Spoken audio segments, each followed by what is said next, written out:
Este programa é livre para todos os públicos. Ai dos que dizem que o mal é bem e que o bem é mal, os que transformam as trevas em luz e a luz em trevas, os que põem o doce no lugar do amargo e o amargo no lugar do doce. Isaías, capítulo 5, versículo 20.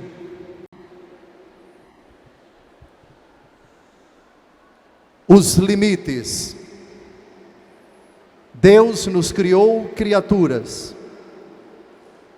Esta é a nossa condição. Nunca passaremos de criaturas. Enquanto tais, somos dele dependentes. Dependemos da existência dele. A nossa existência se deve a dele. Na 1 aos Coríntios, capítulo 4, versículo 7, é dito: o que tu tens que não tenhas recebido? E se tudo recebeste, porque te glorias? Só existe alguma coisa nossa, algo verdadeiramente nosso, é o pecado. Disso Deus não tem nada a ver. Com isso, Ele não tem nada a ver. O resto é pura graça de Deus. Talentos, dons, a vida, tudo o que temos, recebemos gratuitamente dele. Assim, como criaturas, somos limitados. Se quisermos, separados. Essa é a palavra, a etimologia da palavra santo. O kadosh, o separado. Deus é separado da criatura não por hostilidade nem por desprezo, mas porque é o totalmente outro. Dito isso, vamos a um outro limite. Esse é o limite do ser. Deus é Deus, a criatura é criatura. Agora Deus coloca um outro limite na criatura, o do agir, ser e agir. Já falamos do ser, limites, circunscrição num determinado âmbito. É criatura, não é criador, não é Deus, não é senhor de si. Agora, o agir, limites. Você não pode pensar tudo, você não pode fazer tudo, você não pode dizer tudo. Ao criar o homem e a mulher, Deus coloca um limite moral no ser que Ele acabara de criar.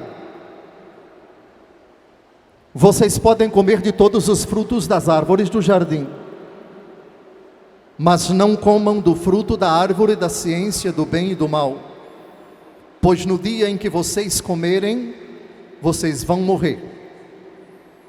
É então que entra na história, no capítulo 3 do livro do Gênesis, uma personagem astuciosa, chamada simbolicamente de serpente, que se aproxima do homem, ser limitado, enquanto criatura, e agora advertido de que o seu agir também tem limites. Agora vamos à atitude de Satanás e à resposta da mulher e do homem, para explicarmos o que significa não comer do fruto da árvore da ciência do bem e do mal. Gênesis capítulo 3, de 2 a 6. É verdade que Deus vos proibiu comer do fruto de toda árvore do jardim? A mulher respondeu-lhe: podemos comer do fruto das árvores do jardim? Mas do fruto da árvore que está no meio do jardim, Deus disse: vós não comereis dele, nem o tocareis, para que não morrais. Ó não, tornou a serpente, vós não morrereis, mas Deus bem sabe que no dia em que dele comerdes, vossos olhos se abrirão e sereis como deuses, conhecedores do bem e do mal. A mulher, vendo que o fruto da árvore era bom para comer, de agradável aspecto e muito apropriado para abrir a inteligência, tomou dele, comeu e o apresentou também ao seu marido, que comeu igualmente. Aqui nós temos uma distinção sutil que precisa ser feita para chegarmos a compreender Isaías 5:20. Ai daqueles que ao mal dizem bem e ao bem dizem mal. Ai daqueles que ao doce dizem é amargo e amargo aquilo que é doce. E essa não é a questão principal, porque a questão principal lá no livro do Gênesis não é a distinção entre o bem e o mal, mas o conceito de verdade. A primeira palavra do demônio na Bíblia é uma palavra que nos agrada a todos, aquela de quem fala Jesus em João capítulo 12, versículo 32: e conhecereis a verdade, e a verdade vos tornará livres. Por isso o diabo diz, como primeiro passo para a sedução, que é o começo da tentação, algo que agrada a todo mundo, verdade. O diabo, que é o pai da mentira, qui loquitur mendacium de suo loquitur, diz Jesus em latim, João 8:44, quando o demônio mente, fala do que lhe é próprio, porque é mentiroso e pai da mentira. Para seduzir, ele precisa falar da verdade, só que ele usa a verdade manipulando-a e questionando-a. É verdade? Portanto, primeiro está a concepção de verdade, porque dela vem a distinção posterior entre o bem e o mal. Afinal de contas, o que é a verdade? Do ponto de vista filosófico, há muitas definições, mas eu, como sacerdote católico, formado segundo a teologia do grande, do magnífico Santo Tomás de Aquino, ele define a verdade como a adequação do intelecto à coisa. Você tem uma realidade, centro de eventos, isso é a coisa, e o meu intelecto, quando o meu intelecto apreende, portanto, se joga, traz para a sua inteligência essa realidade que ele aprendeu, e ele afirma: eu não estou na praia, eu estou no centro de eventos da Canção Nova. Isso é uma verdade. Agora, se eu olho para trás e vejo a imagem de nosso Senhor Jesus Cristo e digo que essa imagem é de ouro, isso não é verdade, porque o meu intelecto não se adequa à realidade que ele está vendo, e essa realidade não é de ouro, é de madeira, muito bonito, por sinal, esse ícone. Do ponto de vista filosófico, para nós cristãos católicos, pelo menos da sua grande maioria, verdade é a adequação do intelecto à coisa. Do ponto de vista da fé, à luz do Novo Testamento, a verdade não é um conceito, é uma pessoa. Evangelho segundo João, capítulo 14, versículo 6. Eu sou o caminho, a verdade e a vida. Ninguém vem ao Pai senão por mim. Para nós cristãos, a verdade não é conceituada, nem definida, é encarnada. O Verbo se fez carne e habitou entre nós. É verdade que no tempo de Adão e de Eva, essa convicção que nós temos, essa fé que nós professamos na verdade pessoa encarnada que é Jesus, não existia. Deus então coloca na natureza do homem e da mulher, ainda que de forma bem rudimentar, aquilo que nós cristãos católicos chamamos de lei natural. A lei natural, ela exprime o sentido moral original que permite ao homem discernir pela razão o que é o bem e o que é o mal, a verdade e a mentira. Ora, Deus monologa com o homem e com a mulher. Ele é bem claro, é uma ordem explícita: não comam, porque no dia em que vocês comerem, vocês morrerão. Então nós já temos aqui a verdade, ainda que muito tempo antes dita para o homem e a mulher que acabaram de ser criados, é esta: não desobedecer a Deus. A verdade está nele. A ordem é digna de ser obedecida porque procede dele. Ele é a verdade que me dita regras, que impõe limites, que me adverte. O diabo então vai por outro caminho. Deus sabe que no dia em que vocês comerem, os olhos de vocês vão se abrir e vocês vão ser como ele, conhecedores do bem e do mal. O que é que o diabo promete aqui? Ele promete que se eles desobedecerem a ordem de Deus, vão ser como ele e vão se apropriar daquilo que não lhes é permitido apropriar-se: o conhecimento do bem e do mal. O que significa esse fruto? A prerrogativa de dizer para a sua conduta o que é certo e o que é errado. Ou seja, isso é gostoso, isso é saboroso. Você ser o Senhor de você mesmo, ditar as regras para você, estabelecer limites. Você mesmo vai ser o juiz, vai sentenciar, vai ditar as regras que vão regular a sua conduta. Pronto. A mulher viu que isso era apetecível, agradável, para abrir a inteligência, transpôs o limite imposto por Deus.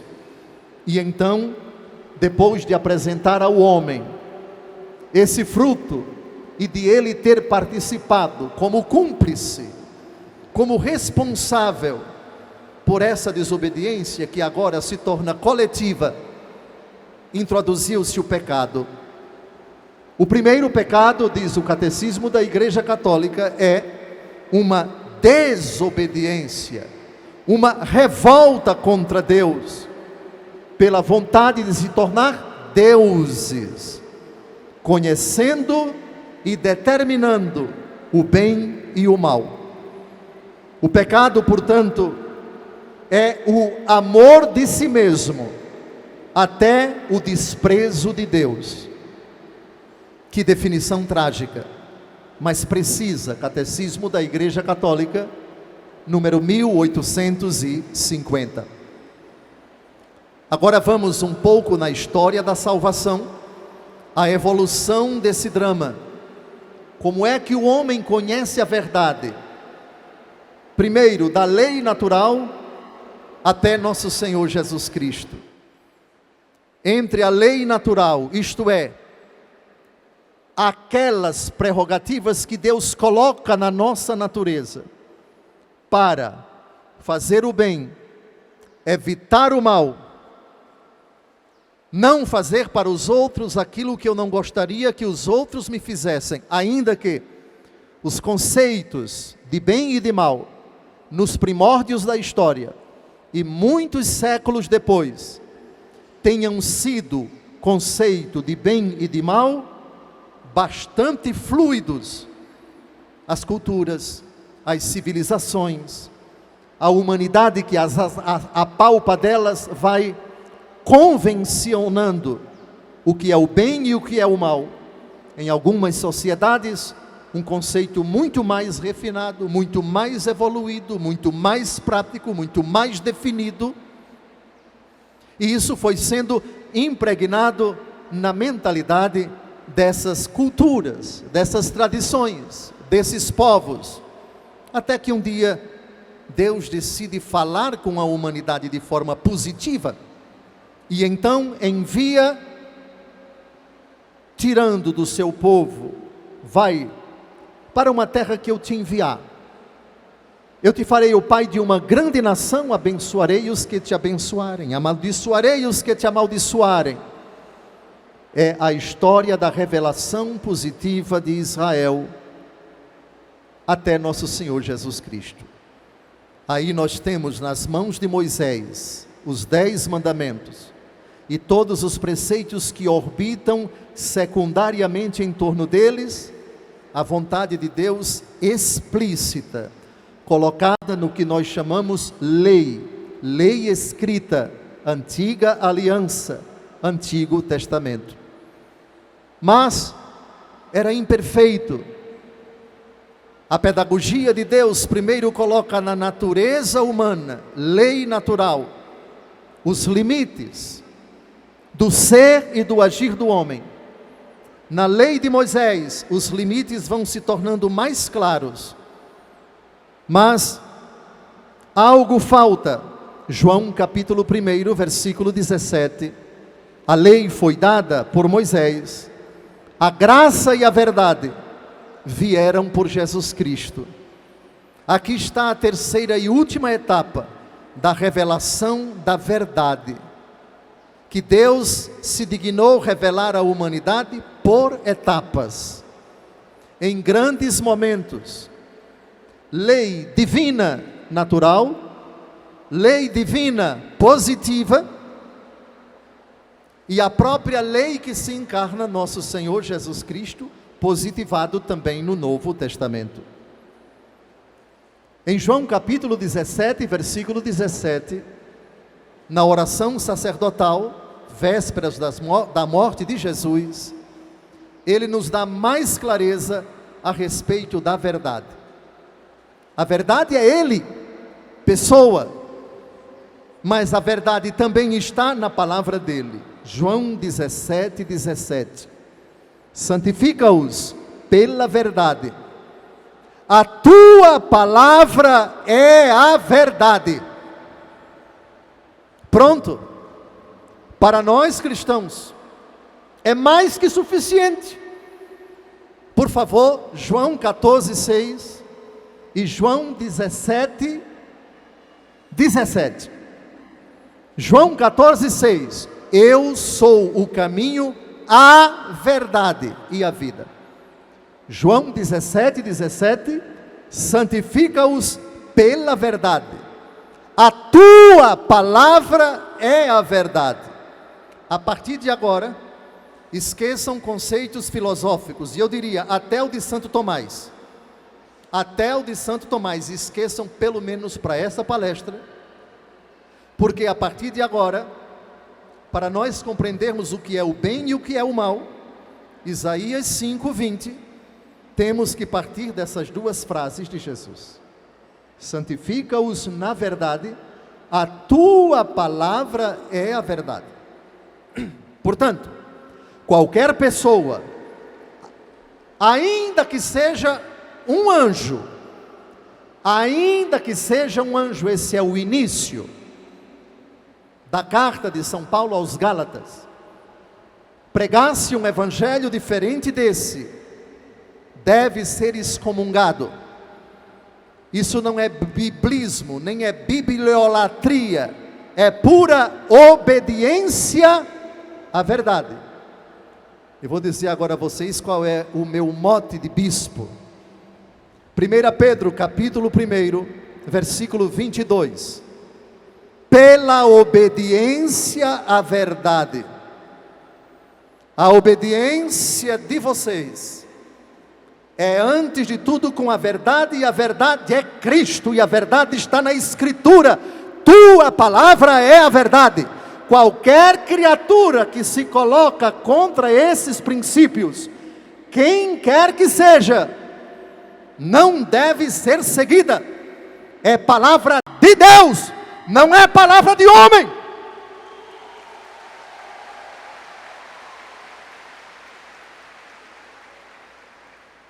João, capítulo 14, versículo 6. João 17, 17. E mais, verdade que liberta. Liberta da mentira, liberta do engodo, do embuste, da ignorância e naquilo que não deve existir, da opinião. Podemos e devemos ter opinião a respeito de tudo.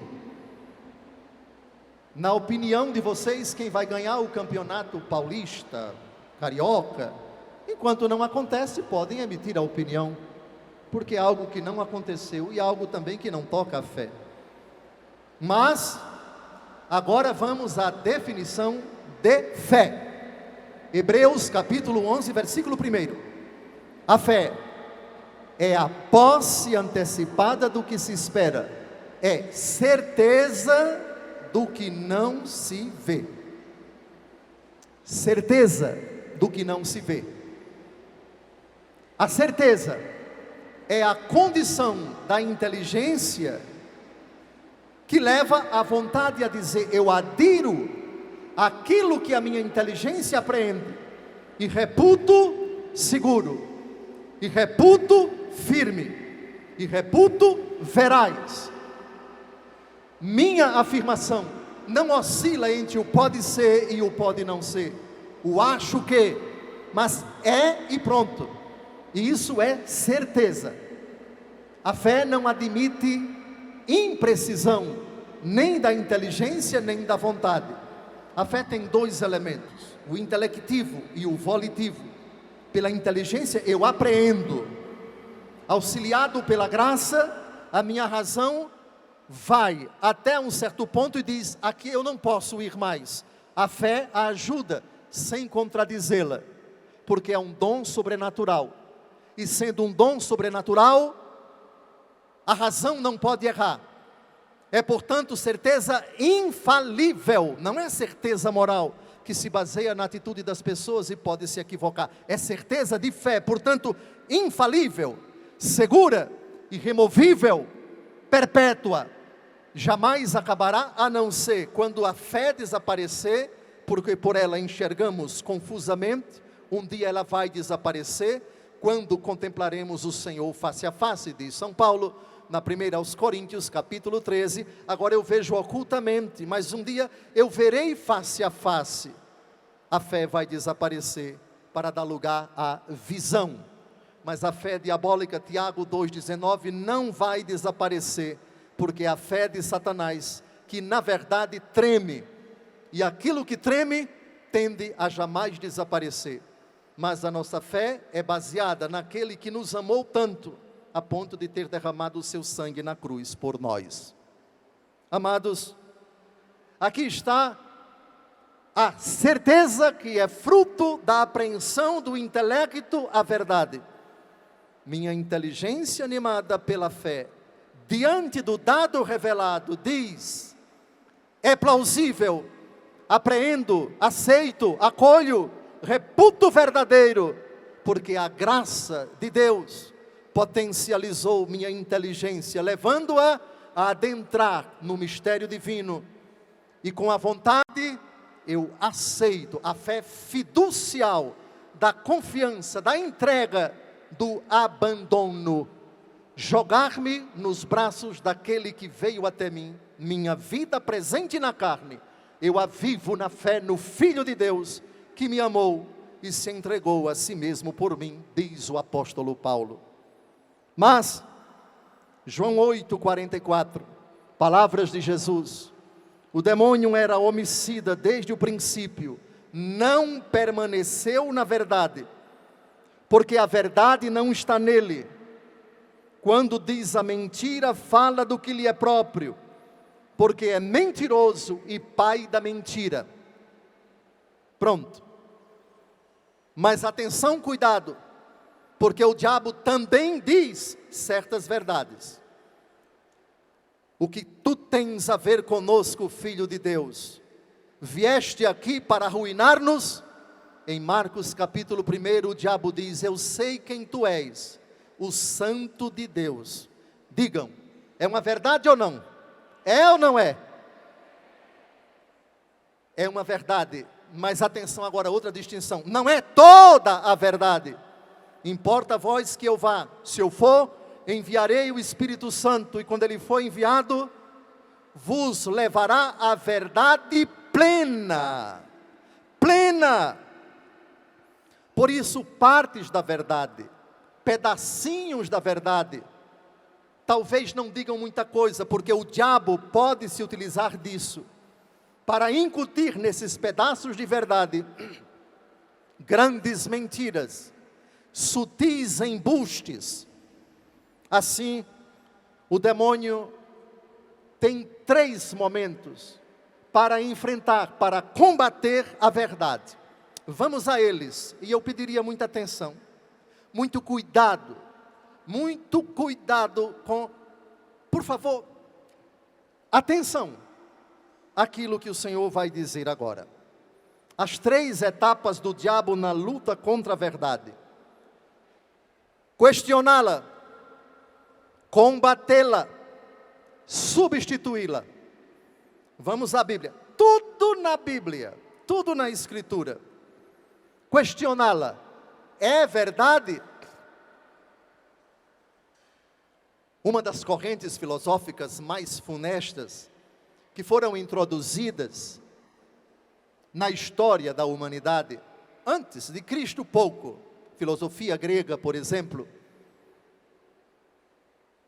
sobretudo aquela corrente hedonista, que defendia a busca do prazer como única forma de buscar a felicidade. Mas vamos depois de Cristo, o relativismo.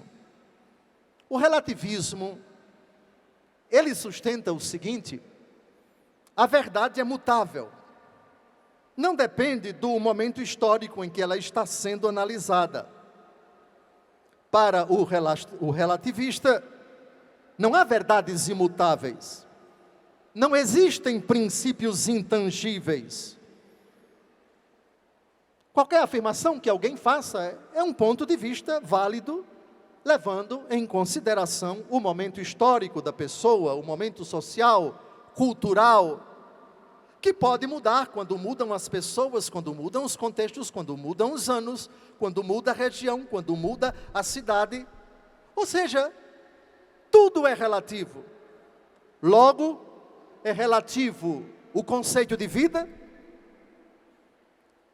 é relativo o conceito de sexualidade, é relativo o conceito de família, é relativo o significado de amor.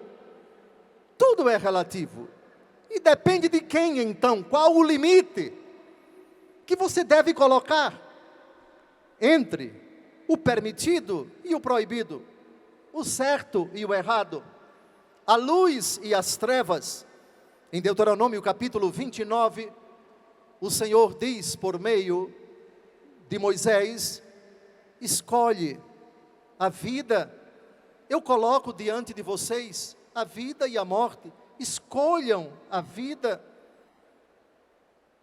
Deus é tão bom que coloca as 2 possibilidades: não comam e se comerem. Opinem, optem, decidam, mas saibam, se vocês optarem por esta alternativa, vai ter consequências. O respeito de Deus pela possibilidade de o homem decidir por si, e isso não é liberdade. Você não é livre para optar pelo mal. O Senhor diz que aquele que peca se torna escravo da sua própria escolha.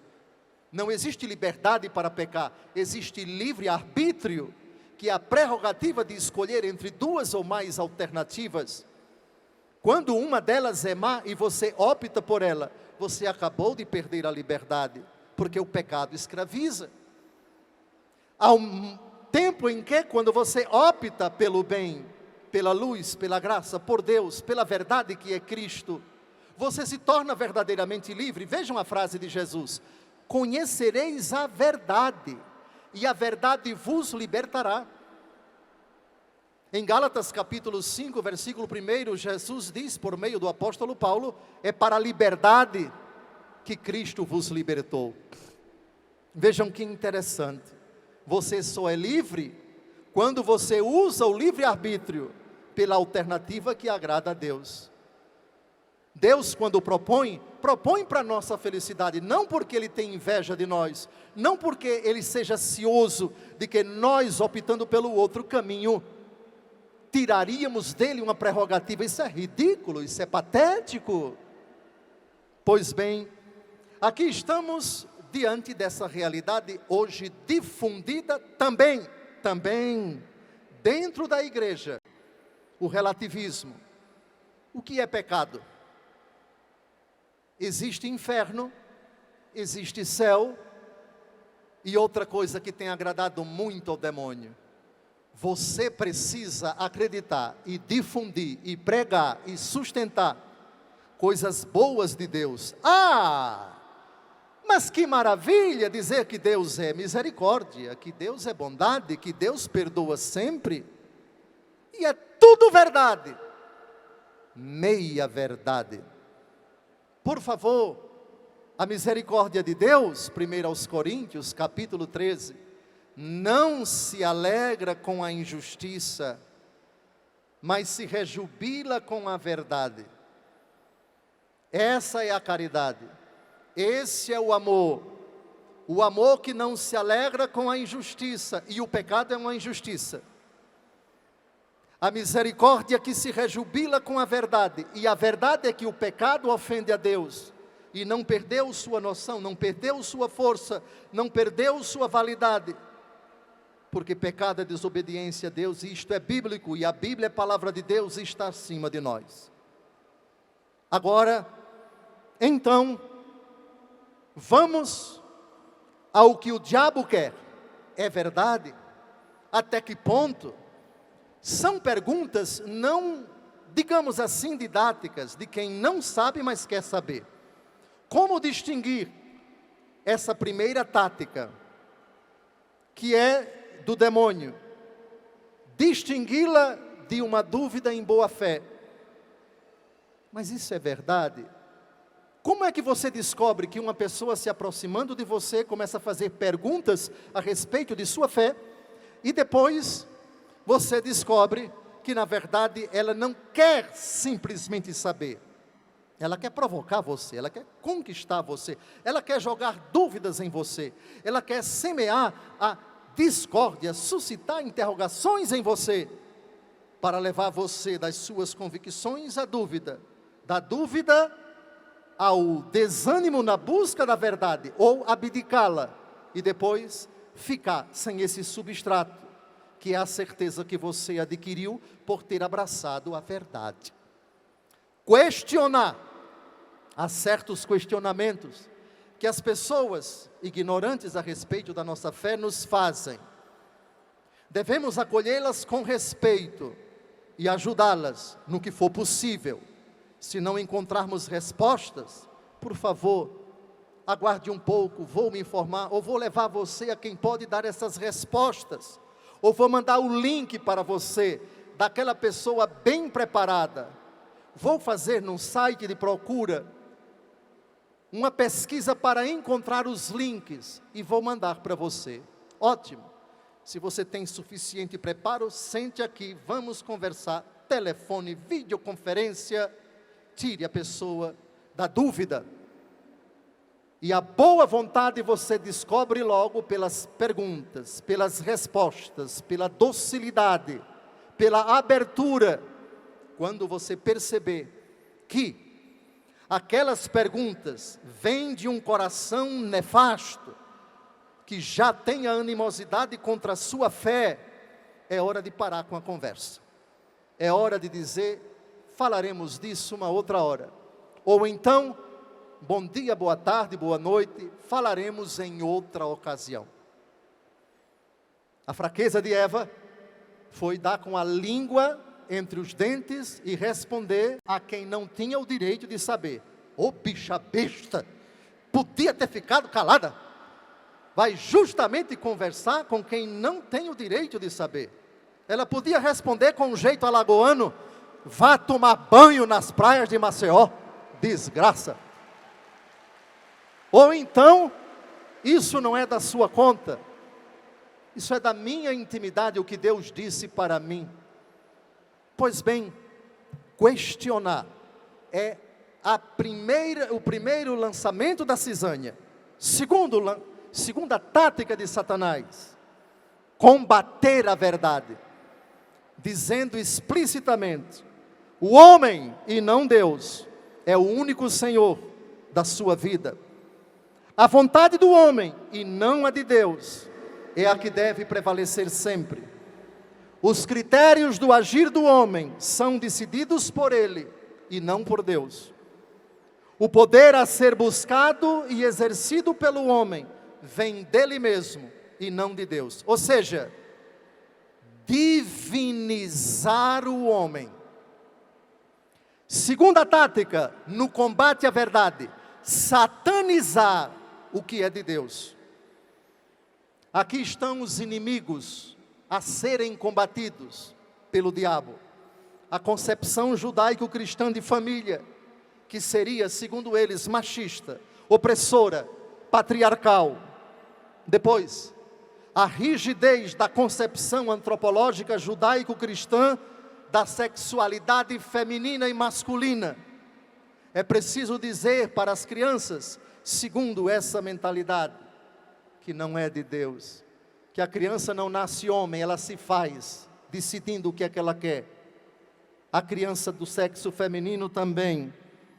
É preciso então relativizar tudo e endeusar a criança e colocar na cabecinha dela, dos inocentes, esta realidade que não foi querida por Deus. Terceiro, o conceito de pecado. Na verdade, o que o diabo quer é que você tire esse conceito da sua vida. Ou então, diga que o pecado é não pecar. Ou então, que o pecado é uma realidade boa. E aquilo que nós chamamos de virtude é algo ultrapassado, repressor, opressivo. E quinta realidade, é preciso subjugar, desfigurar, conspurcar tudo que é sagrado. Invasão de igreja, quebra de imagens, coisas horríveis em tudo que é sagrado, desrespeito às coisas santas, aos sacramentos, aos sacerdotes, as coisas de Deus, as reuniões de oração, tudo. Aí é quando o inferno se torna extremamente agressivo, pervertido, inimaginavelmente mau, com toda a sua fúria, descrita em Apocalipse capítulo 12. A serpente vomitou um rio para devorar a mulher, a terra veio em socorro da mulher. Até o fim dos tempos, preparem-se. O que está vindo e o que vai vir, vômito, ódio contra a igreja, que já está sofrendo em tantos lugares da face da terra, igrejas queimadas, cristãos massacrados, perseguidos unicamente por pertencerem a Jesus e por professarem a sua fé no Senhor. E mais, atingir, desmoralizar, enfraquecer a igreja, a família, a vida e a inocência das crianças. A respeito disso, uma palavra bem clara, bem explícita: a igreja poderá voltar até a ser apenas uma instituição de 12 pessoas, mas vida e família para elas são sagrados. Não ao aborto, não à eutanásia, não às drogas, sim à vida.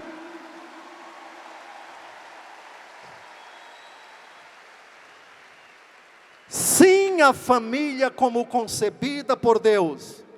Senhores sacerdotes, pais e mães, ainda no Brasil, nos dão o direito de dizer o que eu vou dizer. E digam, e incutam isso, e defendam nas crianças: menino é menino, menina é menina.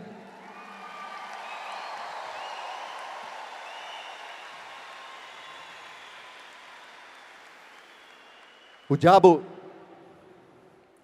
não satisfeito com isso, parte para a terceira fase. Romanos 1, 25. Trocaram a verdade de Deus pela mentira, e adoraram e serviram a criatura em vez do Criador, que é bendito pelos séculos dos séculos. Já sabemos quem é a verdade. Atenção, por favor, eu pediria, segundo aos Coríntios 13, 8, nada podemos contra a verdade, só temos poder em favor da verdade.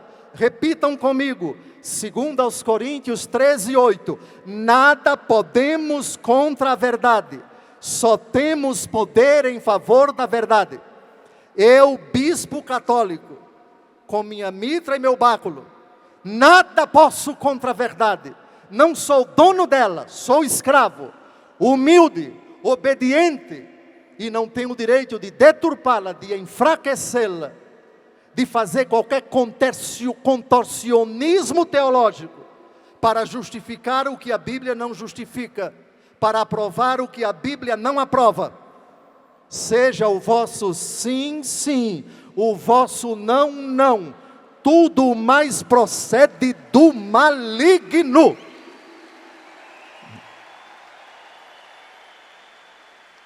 A inversão dos valores. Mateus 12, de 23 a 24. Eu disse ainda há pouco que a tática do diabo é subverter tudo. A multidão admirada dizia: não será este o filho de Davi? Mas ouvindo isto, os fariseus responderam: é por Beelzebul, chefe dos demônios, que ele os expulsa. Pronto. Aqui está a satanização do divino. Olhar para Jesus e chamá-lo de demônio. E aqui está a divinização do satânico. Quando você olha para Jesus e não enxerga nada nele que possa apontar para Deus, ou fazer reconhecer que ele é o Filho de Deus. Quando o mal assume, numa linguagem muito sutil, para enganar as pessoas, como se nós fôssemos idiotas. Interrupção da gravidez. Isso é aborto! Utilize logo essa palavra, rapaz. Você está eliminando uma vida inocente. Mas a linguagem a ser usada precisa ser doce, precisa ser mascarada. Não é mais pecado, é na verdade uma adequação, hein? Cheio de mimimi, buscando de toda forma, diante da Escritura, contextualizá-la, enfraquecê-la, desmerecê-la, dizer que ela é fruto de um contexto da época, do ponto de vista da moral, do ponto de vista da doutrina. Por favor, segunda aos Coríntios 13, 8, nada podemos contra a verdade, só temos poder em favor da verdade. Agora, vamos aos 8 princípios, e com isso eu encerro a minha colocação, concretamente na minha vida, na sua, você que convive com pessoas, talvez já enganadas pelo demônio, que dizem que o mal é um bem, que o bem é um mal, que subverteram, que já entraram na jogada de Satanás. Vamos lembrar as 3 etapas da ação de Satanás? Questionar a verdade, combater a verdade, substituir a verdade por mentiras, evidentemente. 8 princípios, filhos, por favor, 8 princípios. Todos eles têm um texto da Bíblia para você memorizar. Primeiro, já citado, somos impotentes contra a verdade. Ninguém tente combatê-la. Para nós, está escrito, é palavra de Deus, irreformável, intangível. Impotência, primeiro princípio. Eu sou impotente. Mas eu acho que a igreja devia mudar, etc. Nada podemos contra a verdade. Está escrito. Norma moral não se muda. Não possamos, não podemos. Impotência. Segundo princípio, o do meu mote de bispo. Obediência. In obediência veritatis, 1 Pedro 1:22. Pela obediência à verdade, tendes purificado as vossas almas, para praticardes um amor fraterno, sincero. Pela obediência à verdade, ainda que seja um anjo, que aconselhe vocês a fazer o que a Bíblia proíbe, obedeçam à Escritura, e não a essa pessoa, porque você não pode nada contra a verdade, e sua obediência é antes de tudo com a verdade. A obediência às criaturas vincula, desde que essas criaturas não desobedeçam, não aconselhem contra a verdade. Terceiro princípio, ensinar a verdade. O ensino a tempo e fora de tempo, 2 Timóteo 4, de 1 a 3. Eu te conjuro, em presença de Deus e de Jesus Cristo, que há de julgar os vivos e os mortos por sua aparição e por seu reino. Prega a palavra, insiste, oportuna e inoportunamente, repreende, ameaça, exorta com toda a paciência e empenho de instruir, porque virá um tempo em que os homens já não suportarão a sã doutrina da salvação. Preguem, preguem e preguem. Não desanimem. Para isso, nada de discussão boba, com quem não quer saber nada de você, mas que você engula aquilo que ele quer colocar a goela abaixo dentro de você. Você não precisa disso. Nós temos aliados. Temos dezenas e centenas de bons padres, de bons pregadores, de bons links. Divulguem, espalhem, vão para a frente das câmaras, aproveitem o tempo que resta a vocês, utilizem os talentos das pessoas bem preparadas, preparem-se também. A melhor resposta que a gente dá aos arrogantes é a simplicidade da fé, é a docilidade do amor à palavra. Estou fazendo a obra, estou difundindo, estou pregando, estou espalhando. Sejam criativos nas mídias sociais. Há muita gente boa, desde o Padre Lara, santidade.net, Deus abençoe, tomara que passe a casa dos 50 milhões. Muito bem. Meu amigo Padre Paulo Ricardo, lá em Cuiabá, grande evangelizador também. Abraço, Paulinho, Deus te proteja, meu filho. Muitos não gostam de você, eu amo você, gosto do seu trabalho, obrigado pelo bem que você está fazendo à Santa Igreja. Outros odiados eu poderia falar aqui também, mas se são fiéis à igreja, se são obedientes à verdade, o meu imenso carinho, o meu imenso respeito. Trabalhem, pouco tempo nos resta. Se Henrique, meu grande amigo, estivesse ainda conosco, ele ratificaria, cabra macho das Alagoas. Reza por nós, Henrique, teu trabalho não caiu por terra não. Não desanimamos, não entregamos o mundo para o diabo, reagiremos com a verdade, obedientes a ela, ensinando a verdade. E por favor, os atacados, por quem quer que seja, os medíocres, cancele, elimine, nem ouça, nem responda, não perca o seu tempo. Isso é bom sinal. Vindo de certas pessoas, os ataques são um elogio, como a igreja primitiva que ficou alegre por pregar o nome de Jesus. Vocês não estão sós, não estão desamparados, ainda que não possam vir aqui a canção nova. O celular de vocês joga vocês para tantos lugares bons, para tantos sites católicos que educam, que formam com o Evangelho, com a verdade imutável da Santa Palavra de Deus. Por favor, em nome de Cristo, não saiam daqui desanimados. O apóstolo, 1 aos Coríntios, primeira carta de São João, capítulo 5, versículo 17. Nós somos de Deus, ponto. O mundo jaz sob o poder do maligno. O mundo está dividido assim. Somos de Deus, ponto. O mundo jaz sob o poder do maligno. O mundo que jaz sob o poder do maligno é dos que estão na mentira. Mas nós somos de Deus. A frase foi bem dividida. 1 aos Coríntios, capítulo 5, versos de 17 a 19. Próximo princípio, defender a verdade. Filipenses 1,16. Tenham por missão a defesa do Evangelho. Não tentem defender o indefensável vindo de quem quer que seja. Defenda o Evangelho. Se está do lado do Evangelho, defenda. Se não está, não defenda. Minha missão é defender o Evangelho. Essa é a missão do católico. 1 Pedro 3, versículo 15. Estais sempre prontos a responder para a vossa defesa a todo aquele que vos pedir a razão de vossa esperança, mas fazei-o com suavidade e respeito. Pronto para responder. E para responder eu não preciso discutir. Para responder eu não preciso bater boca. Para responder eu tenho uma arma tão poderosa. Aqui. Sem entrar em polêmica, dizendo o que a igreja diz, pregando o que a igreja prega, dizendo o que está na Escritura. Não vá perder o seu tempo discutindo com quem já tem lavagem cerebral na cabeça.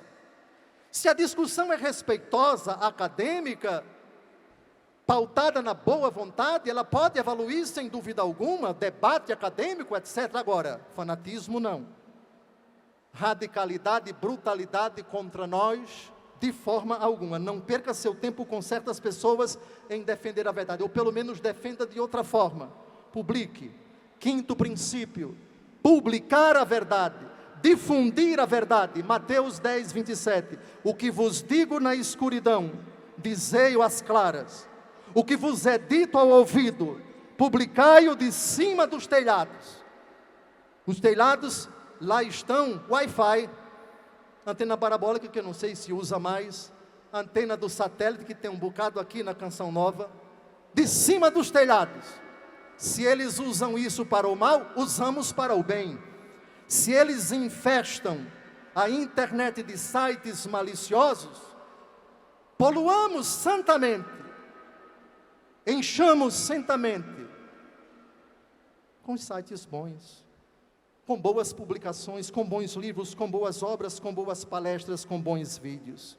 Sexto princípio, devemos sentir orgulho da verdade, alegria, não somos um bando de frustrados, não nos consideramos intimidados pelo mundo. Mateus 10, de 32 a 33, quem der testemunho de mim diante dos homens, também eu darei testemunho diante dele, diante de meu Pai que está nos céus.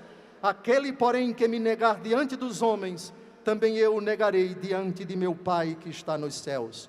Orgulho por ser católico, alegria por pertencer à Igreja de Cristo, júbilo por ter recebido, conhecido o Evangelho colocado nas nossas mãos, que podemos ler, meditar, guardar, proteger, defender e publicar. Não há alegria maior para um católico romano, quem quer que ele seja. Saiam daqui alegres, alegres porque a palavra foi colocada na boca de vocês e no coração de vocês. Romanos 10, de 8 a 10, a palavra está ao teu alcance, em tua boca e em teu coração. Esta é a palavra da fé que pregamos.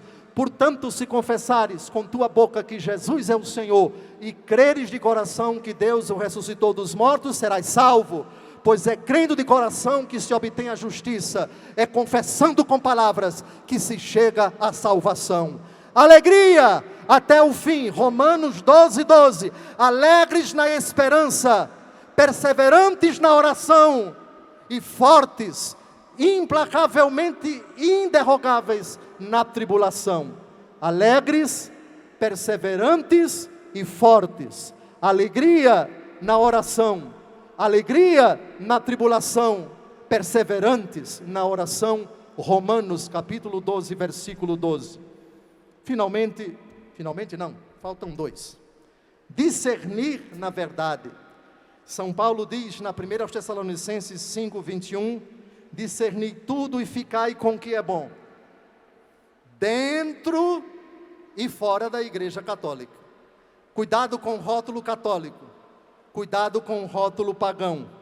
São Bernardo de Claraval, no sermão 65, versículo 4, no sermão 65, parágrafo 4, sobre o Cântico dos Cânticos, diz uma coisa interessante. Eu vou dizer em latim e depois vou traduzir.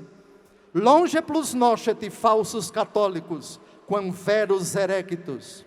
Traduzindo, é muito mais prejudicial o falso católico que o verdadeiro herege. É muito mais prejudicial um falso católico do que um verdadeiro herege. Hoje eu almocei com uma deputada federal daqui de São Paulo. E ela integra uma frente parlamentar pela vida. Essa frente parlamentar tem cerca de 250, 300 deputados, de todas as religiões, ou pelo menos de diversas. Enquanto que há pessoas dentro da Igreja Católica, como por exemplo, católicos pelo direito de decidir, que aprovam, que defendem o aborto. Não é o fim da picada? A Igreja Católica, na pessoa dos seus filhos, deputados e deputadas, pedindo ajuda, se aliando com quem não é católico para defender a vida, enquanto que dentro da Igreja Católica, inimigos da vida. É muito mais prejudicial o falso católico que o verdadeiro herege. Filhos, por favor, se vocês na defesa da vida e da família precisarem se aliar com quem não é católico, aliem-se. Marcos 9,40, quem não é contra nós é ao nosso favor. Frase de Jesus. No assunto vida, não importa a religião daquela pessoa, se ela defende a vida, vou me aliar com ela, vou me aproximar dela, vamos unir nossas forças, vamos deixar nossas diferenças de lado. Vocês não sejam aprendizes de fanáticos, não sejam aprendizes de fanáticos. Vocês se aliem com quem está ao nosso favor. Vida, família, princípios morais. Foi Jesus quem disse, não é o bispo não. Marcos capítulo 9, versículo 40, quem não é contra nós é ao nosso favor. Dialoguem com todos. Jesus dialogou até com o diabo, e Jesus concordou até com o diabo uma vez, lembram? Ordena, Senhor, que nós entremos nos porcos. Vá, pode ir. Jesus concordou com o diabo. Agora, por favor, se é o diabo, só dialoguem com ele com uma condição: desde que seja para mim a salvação e a ruína sua, como foi no caso dos porcos, a glória de Cristo e a derrota de Satanás, que saiu do possesso. Capítulo 2 do livro de Jó, me autorize a fustigá-lo, autorizo, só que não tire a vida, só que não tire a vida dele. Deus concordando com Satanás, Jesus concordando com o diabo. Por favor, pensem nisso. Há determinadas situações, Deus pode colocar vocês diante de pessoas que não são católicas, que não são praticantes, que são pagãs, que professam outra religião, mas naquele assunto, defendem o que você defende, alie-se a ela. Coloquemos nossas diferenças de lado. Ao me aliar com você, não estou concordando com sua religião, nem com aquele ponto sobre aquele outro assunto, mas nesse ponto, você é meu aliado. Frase de Jesus, na defesa da verdade, até herege é aliado nosso, pode ser aliado nosso. Marcos, capítulo 9, versículo 40, quem não é contra nós, é ao nosso favor. Na luta contra o mal, é preciso que você se alie naquele assunto. Quando aquela pessoa defende o que você defende, tenha por favor a maturidade, a serenidade, o sangue frio de se aliar com ela e de permitir que ela se alie com você. para que você possa fazer prevalecer a verdade que é Cristo, para que você possa combater o mal que é contrário a Cristo. Por outro lado, é preciso levar em conta outro princípio. Mateus 12:30. Quem não está comigo, está contra mim. E quem não ajunta comigo, espalha. Os dois princípios. Nisso daqui você pensa algo que é proibido pela Escritura. Não posso me aliar a você. Não posso fazer um pacto com você. Não posso estar do seu lado. Aqui você espalha. Eu devo ser obediente à verdade. Portanto, por favor, não deturpem a voz do bispo. O bispo está citando frases de Jesus, que são pouco conhecidas, são pouco explicadas, mas a minha obrigação é explicar para vocês. Uma frase deve caminhar com a outra. As pessoas podem ter os piores defeitos do mundo, mas se num determinado assunto, ela pensar como nós, ela defender um valor do Evangelho, se ela quiser se aliar conosco, é bem-vinda. Não exclua essa pessoa, ainda que vocês tenham tido no passado atritos. Marcos 9:40, quem não é contra nós, é ao nosso favor. Agora cuidado com os relaxadinhos aí. Não é porque aquela pessoa está do meu lado nesse ponto, que ela está certa em tudo aquilo que ela pensa. Vamos separar as coisas. Uma coisa é uma coisa, outra coisa é outra coisa. Nesse ponto, nesse assunto, estamos juntos. Unamos nossas forças. Agora, em outros assuntos, onde há disparidade, onde a Bíblia proíbe o que você pensa, a Bíblia proíbe o que você faz. Mateus 12:30, quem não está comigo, está contra mim. E quem não ajunta comigo, espalha. Atos 10, de 34 a 35, nesses tempos difíceis, escabrosos, lembro a vocês católicos, devemos evangelizar os pagãos. Agora não podemos satanizá-los e dizer que no paganismo só existe gente ruim. São Pedro diz na casa de Cornélio, pagão para onde o Espírito Santo o enviou, em Cesareia Marítima. Atos 10, de 34 a 35. Eu reconheço que Deus não faz distinção de pessoas, mas em toda nação lhe é agradável aquele que o temer e fizer o que é justo.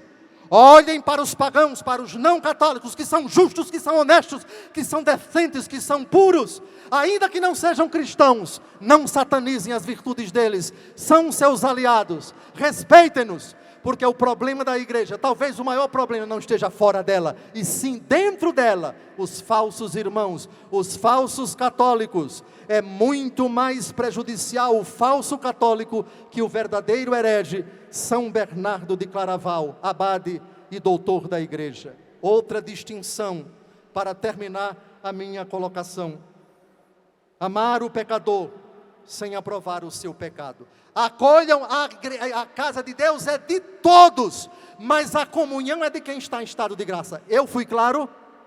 O bispo foi claro? Acolham. O acolhimento tem etapas, tem gradação. O sacramento da Eucaristia, que é para os fracos, que é para os limitados, 1 aos Coríntios 11, de 27 a 31, que cada um discirna antes de comer deste corpo e beber deste sangue, pois quem come e bebe sem discernir, come e bebe a própria condenação. Essa é a exigência para se receber a Eucaristia. Atenção, não se choque com o que eu vou dizer. Na missa, até o diabo é bem-vindo, desde que não faça nenhum problema, desde que fique calado. A primeira missa da Igreja Católica, João capítulo 13, o diabo estava presente, entrou no coração de Judas.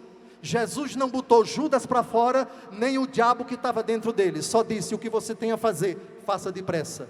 Olha que educação. Jesus não botou para fora nem o diabo da missa. Qualquer pessoa é bem-vinda, acolham todas as pessoas do mundo. A comunhão, porém, tem exigências bíblicas que estão acima de qualquer ser humano dentro da igreja. O bispo foi claro.